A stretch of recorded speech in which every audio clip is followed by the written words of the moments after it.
Hi there.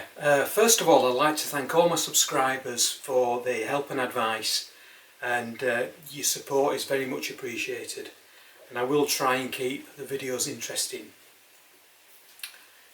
Secondly, I managed to get to UKIS and I met Jim of Jimson Stuff and Dave of Turning Works, and it was great to meet them both. And we had a bit of a chat, and they gave us some stickers which I've put on the lathe. So again, that's very much appreciated. So a few days ago I rough turned this piece of ash, and it's got a really nice knot there, and I've been wondering what to make with it, and I've decided I'm going to have a go at making a pear. Now it's a while since I made an apple, so I've had to sort of refresh my memory a little bit, but I've got an outline diagram in terms of what I'm going to try and make. And first of all, I'll finish off this tenon here. I'll make the tenon 60mm and switch it round onto the 4-jaw chuck, and then mark it up in terms of where I'm going to start the cuts.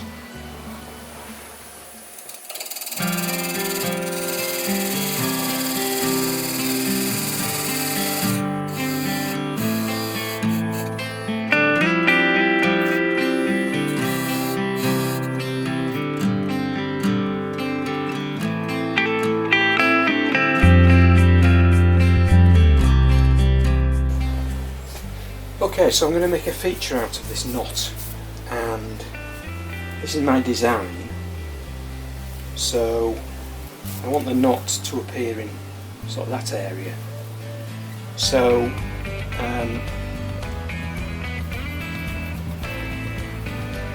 the end of the pear will be there, and the top end of the pear will be roughly there, and the apex here will be about there.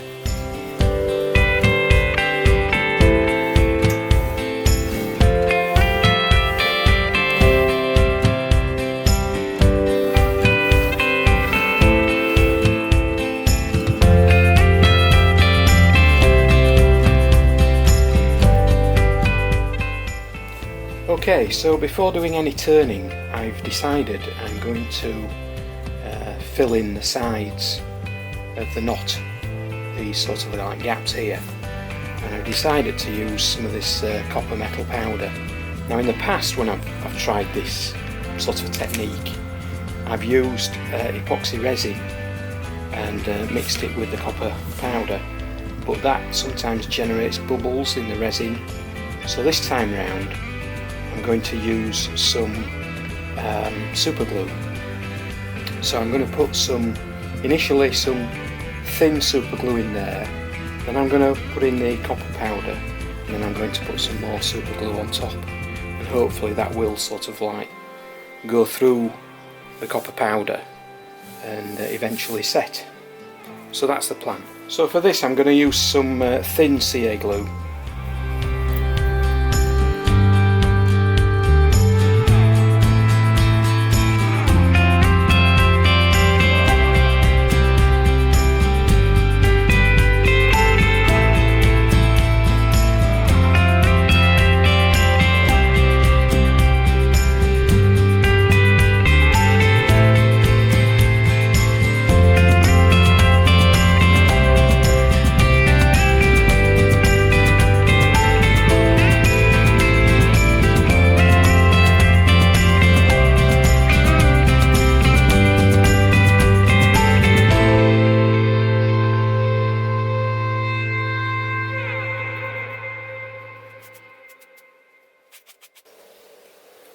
So we'll leave that to set and come back to it in a few hours' time.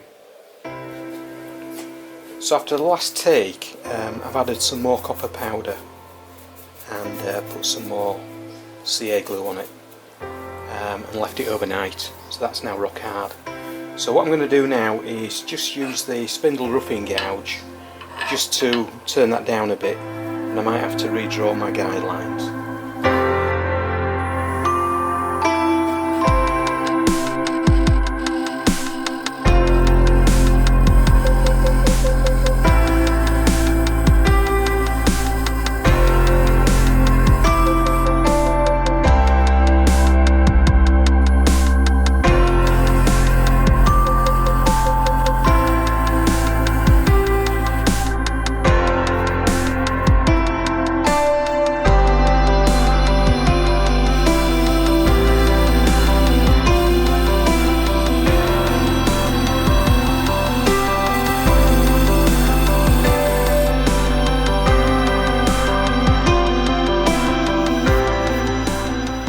Okay, so now I'm going to use a parting tool to remove some of this waste wood on each side.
Okay, so now I'm going to use this 3/8 spindle gouge to start making the shape. I'm not really good on spindle work, but we'll see how we go.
Okay, so not bad so far. I've lost a little bit of the copper filling there, so I'm going to have to sort that out. On the left hand side, I'm sort of fairly close to that shape that I'm looking for here.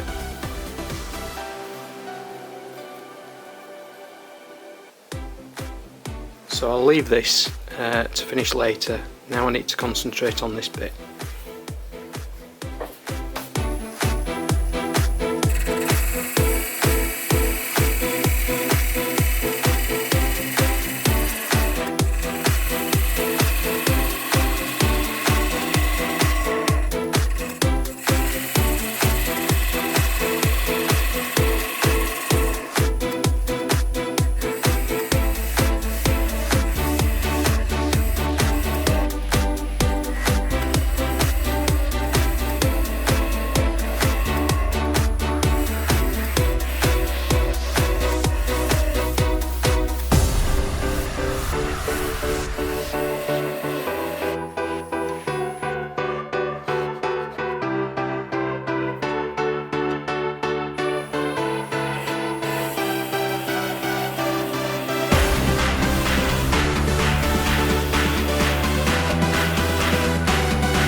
Okay, so I'm really happy with the shape I've achieved so far.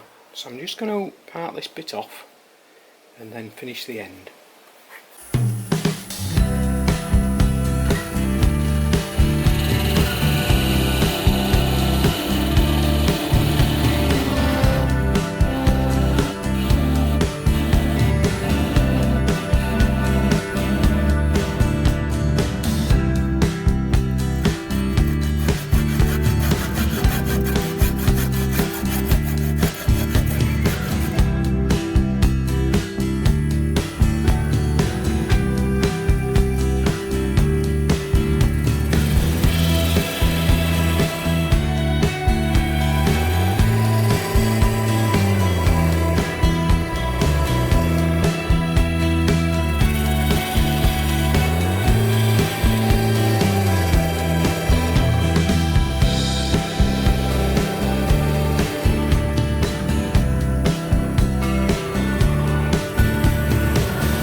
So I'm really happy with the shape I've achieved.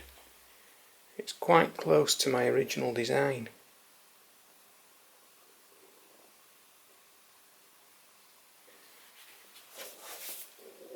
Now I've filled in some of the holes on the copper inlay, and now what I'll do is I'll sand it to 400 and then I'll get back to you. So now for 2 coats of cellulose sanding sealer.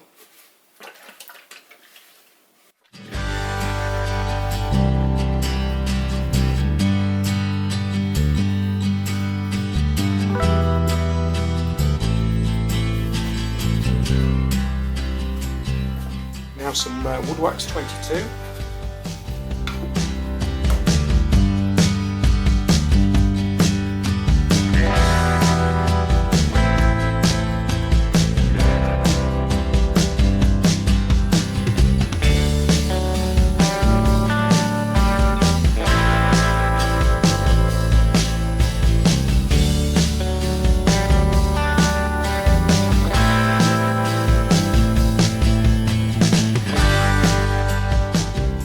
Finally, some Hampshire sheep.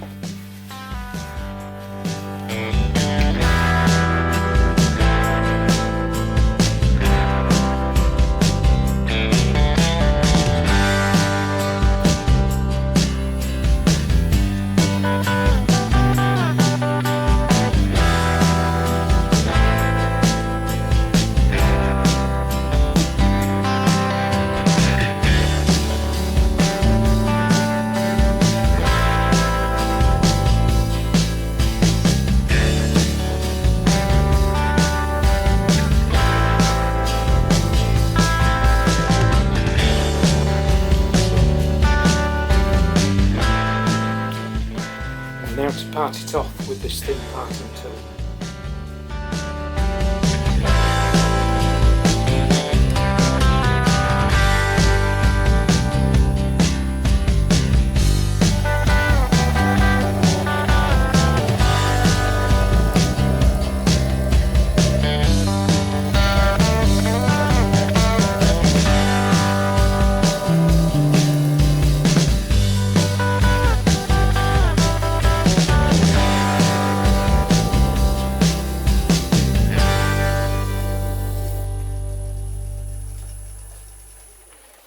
Okay, so I've got a small piece of dowel here, so I'm going to have a go at just making the stalk out of this.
Okay, so what I'm going to do is cheat a little bit and make this black sharp.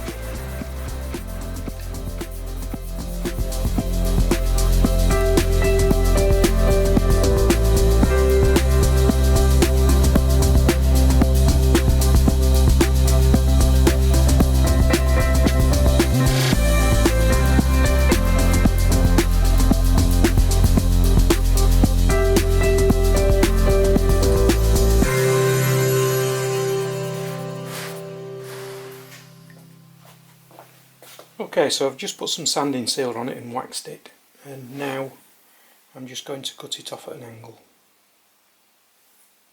Well, that was an interesting little project. So what did I learn? First of all, using super glue with the copper powder worked quite well, and I got a better result than I have in the past using epoxy resin. Secondly, I drilled a 3mm hole for the stalk, and when I did it I probably should have angled it a bit more because it's a little bit on the straight side, so I could have done better there. And thirdly, I really need to gain more confidence with the spindle gouge. I ended up reverting back to the bowl gouge, which I find, you know, to be very easy to use, quite heavy, as opposed to the spindle gouge. I don't know, I just don't seem to really get on with it. Maybe I should have tried a larger spindle gouge, and maybe the profile on it isn't right, I'm not too sure, but if you've any advice on that, you know, please let me know. Anyway, the result. All in all, I'm very happy with it. I hope you like it.